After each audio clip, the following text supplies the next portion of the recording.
So, I've been playing the Croc Legend of the Gobbos remaster on PC. I can't believe this is real, and I gotta talk about it. A review code was provided by Argonaut Games, and thank you so much for that. And I really want to start off this video by saying it is just crazy to me that Argonaut software is back. Like, there's such a cavalcade of older games getting remastered nowadays by having other studios come in and do the heavy lifting, but no, that's not what's happening here. This is done in-house at a newly revived Argonaut Games. They made the original, they made a bunch of other games including a sequel to Croc and Buck Bumble, oh my god. They died in like the mid-2000s and now they're back. And the same guys are at the helm. And they are responsible for this remaster coming out on all modern consoles, and that is just an incredible story, if you ask me. As someone who played a ton of Croc, specifically on the PlayStation 1 as a kid, just this opening CG alone of an old bedroom with the game booting up with the original company logos, and then you see posters of Croc and Buck Bumble, like just this first few seconds, I was like, oh, this is gonna be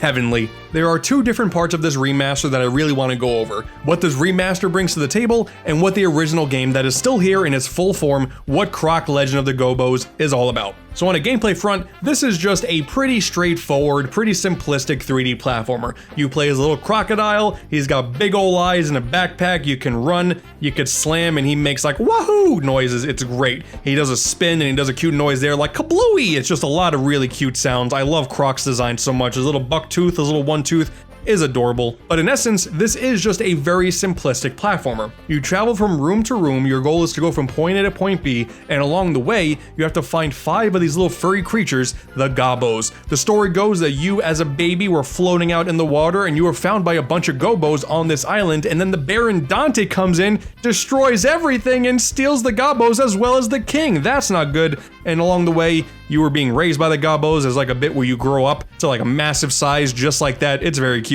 But yeah, these guys raised you, so you gotta go save them, no big deal. Each level has 5 of them, as well as these 5 colored gems that by collecting all 5, there's a door at the end of a stage that you go in, do something else like extra platforming, maybe a puzzle, you'll get your 6th Gobbo, and then yeah, you just kind of rinse and repeat that until the end. If you're expecting a game that has like a wide range of movement options or like a bunch of crazy platforming gimmicks, is not what this game is. It doesn't matter what level in the world you're in, it is just a non-stop barrage of sequential rooms that are in like floating space with a handful of platforming challenges. You move from room to room, you get to the end, you hit a gong, and the music goes bum bum ba bum ba, and then Croc flies away with your little bird companion. You do that for a few hours, bada bing bada boom, you are golden. But that simplicity was always one of the best parts about this game in my eyes. It's not trying to be something that it's not. The environments are essentially pretty generic. A grassland, an ice land, a lava land that's a castle, like none of it is really all that crazy, but it's just nice, simple fun. And the atmosphere, I would always argue,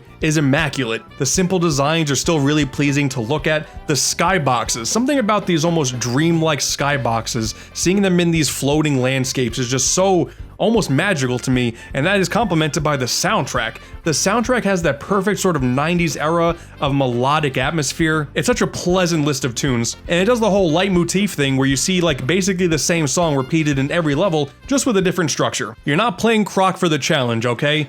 Even though that is here, you're playing this for the really cool, nice 90s simple vibes. And with that, I want to talk about what this remaster brings to the table, because without a doubt, this is the definitive version of this game. And they did it by just sticking to the root of what this game needs to be, not changing the art style, not doing a crazy remixed soundtrack. They went ahead, they took this PC version of the game that had recently been decompiled and recompiled, threw in a bunch of new smoother models, upscaled the textures so everything looks all nice and smooth. They gave you the option to load up the old models and old textures and old lighting with the press of a button, and you can even go into the settings and mix and match like the old lighting but with the new textures. You can make your own little custom template and switch to that on the fly too, so you can go from the new style to the old style to your own custom style. And that's great. That is something I wish all of these games that are old that are getting remastered would have an option to, because I love being able to swap from old to new that quickly. You can have the new stuff while still celebrating the old, and this does that perfectly. Like, one of the other brand new additions with this game are the boss battles having life bars now.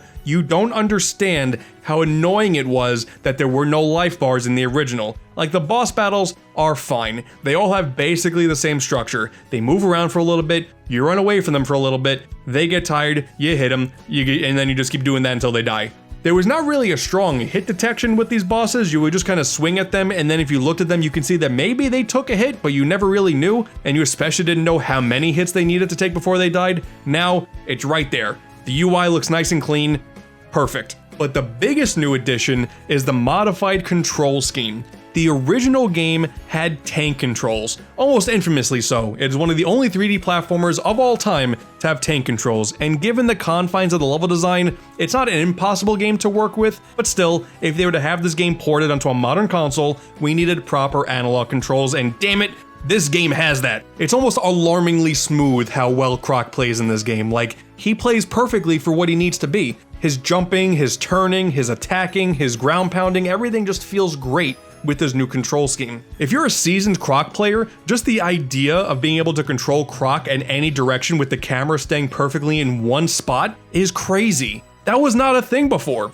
But to go along with having the easy option to switch to the old style, by playing with the D-pad, it goes back to the old style. It's not only the original tank controls that are played with the D-pad, the second you touch the D-pad, the camera locks behind you and turns with you just like it did in the original. Having this option is perfect because there are, later on in the game, some really tight platforming sequences that maybe you just want to worry about going straight forward, and you can do that. Now don't get me wrong, this is still the original game at its core, and if you played the original game, you may think to yourself, okay, there are some challenges later on that have a bit of like a random difficulty spike. The last world in particular has some really annoying moments. You got things like you can collect a whole bunch of gems, and if you get hit, you lose all of them, kind of like in Sonic the Hedgehog, but you don't have a chance to get all of them, only like 4 show up.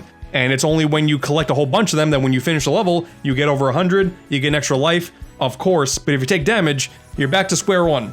And that's kind of lame, and that's still here. There are some later levels too where if you miss a Gobbo opportunity, you won't get another one. Like you can't leave the room and come back and then boom, the platform or whatever shows up again and you can get the Gobbo, no problem. There are some stages that if you miss your one chance, you gotta replay the stage from the beginning.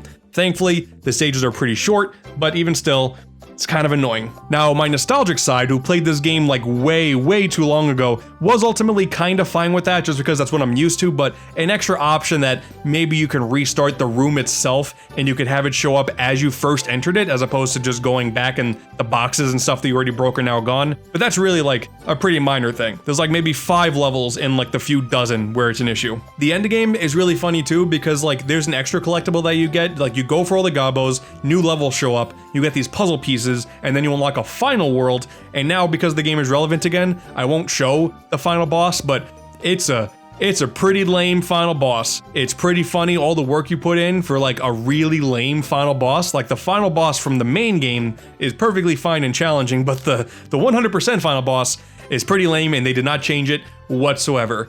I'm kind of glad they didn't change it, but it's just kind of funny. Realistically, the whole idea of this game existing just opens the door for Croc 2 to show up, and I'm very curious to see how that plays out because they had like a Lifesaver sponsorship. There were Lifesaver gummies in that game. That was very strange. And maybe we get a Croc 3 where they can iron out a whole lot of those details and make a fully polished new experience. This is a celebration of Croc here. Like, I can't even forget to mention that there's a brand new Crocopedia here now. As a menu option, you get a whole bunch of new video interviews from Argonaut employees from back in the day and people who are responsible for this brand new remaster. And you have this huge archive of old material, like design documents for before this game was getting programmed, an early pitch for a cartoon that never happened, old pics of merchandise, magazine ads, there's old music files including new music remixes by people like The Living Tombstone. Like, there's a proper celebration of Croc in Crocopedia, and having that be here, like, honestly, this should be the baseline that any old game getting a remaster should strive for. You have the original stuff in there, you got brand new nice textures and nice graphics that don't interfere with the original game's art style, and a menu just filled to the brim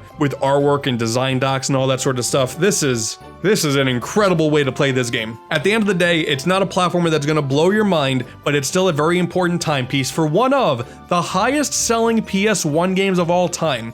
Let's not forget that. This game sold millions back in the day, and I still can't believe that is a thing. It's probably because demo discs did really well back in the day, but like still, that's crazy to me. So a celebration of one of the PlayStation 1's biggest 3D platformers, and I guess one of the biggest Sega Saturn 3D platformers.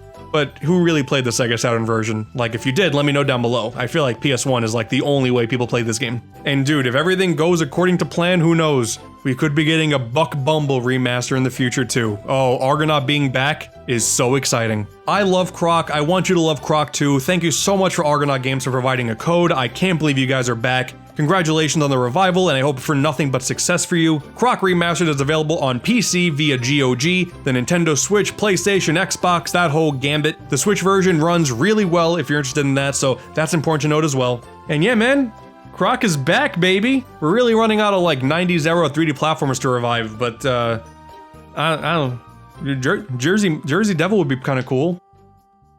Chameleon Twist?